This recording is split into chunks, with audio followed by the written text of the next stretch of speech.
নমস্কার, আমার নাম প্রয়াস প্রকাশিত। আমি আজকে একটা কবিতা আবৃত্তি করতে যাব। কবিতার নাম হাট।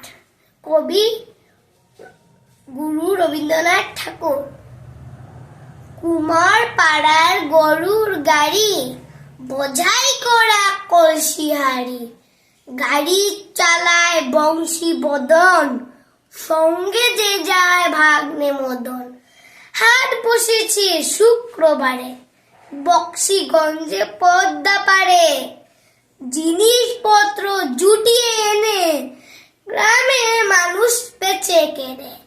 উচ্ছে বেগুন পটল মূলো, বেতের বুনা ধামাকুলো, সর্ষে ছুলা ময়দা আটা, শীতের রেপার নকশা কাটা, ঝাঁঝরি করা বেরি হাতা, শহর থেকে সস্তা ছাতা, কলসি ভরা এখো ঘুরে, মাছি জুতো বেড়ায় উড়ে, খড়ের আটি নৌকোবে, আনলো ঘাটের চাষির মেয়ে, অন্ধকার নাই পথের পরে, গান শুনিয়ে ভিক্ষে করে, পাড়ার ছেলে স্নানের ঘাটে জল ছিটিয়ে সাঁতার কাটে। ধন্যবাদ।